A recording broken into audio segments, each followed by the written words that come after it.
என்னடா வந்தாய் அப்படி உட்காந்து யோசிச்சு கொண்டிருக்கிறாய்? என்ன விஷயம்? என்ன ஆச்சு? எல்லாமுக்கா விடிஞ்சு வேலைக்கு போகிறோம், ராவாய் ரூமுக்கு வரோம். வாழ்க்கை ஒரு சந்தோஷமே இல்லாமல் இப்படியே போயிட்டு கொண்டிருக்கு. என்ன செய்ய விளங்குதும் இல்லை. என்ன பண்ணுறேன்? ஒரே அது என்ன சொல்ல, லைஃப் ஃபுல்லாக அந்த போரிங்காக போகிற ஆட்டையுமே இருக்குது. அதுதான் ஒரே என்ன சொல்கிறேன். இந்த பிரச்சனை உனக்கு மட்டும் இல்லைடா. வெளிநாட்டில் யார் யார் இருக்கிறாங்களோ, வேலைக்கிட்டு வந்திருக்கிறாங்களோ, அவங்க எல்லாத்துக்கும் மீக்கிற பிரச்சனை தான் இது.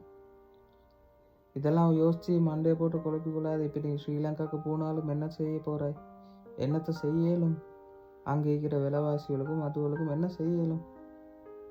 மிஞ்சி போனால் ஒரு கடை ஒன்றில் போய்ட்டு வேலைக்கு சேருவாய், இல்லாட்டி ஒரு ரெஸ்டாரண்ட்டில் போய்ட்டு வேலைக்கு சேருவாய்.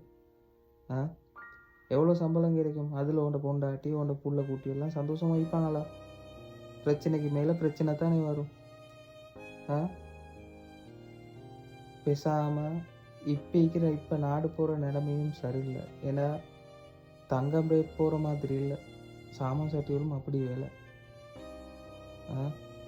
அல்ஹம்துலில்லாஹ்னு சொல்லி நீ இப்போ எங்களுக்கு இந்த வேலை செஞ்சு கொண்டு மாஷால்லான்னு சொல்லி சம்பளத்தை எடுத்துக்கொண்டு வீட்டுக்கு அனுப்பி கொண்டு வீட்டாட்கள் தீண்டு பிடிச்சி கொண்டு சந்தோஷமாக இருக்கிறான் தானே, அது போதும்.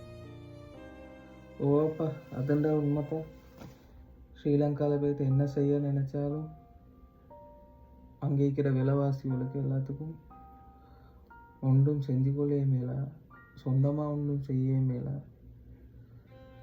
என்ன செய்ய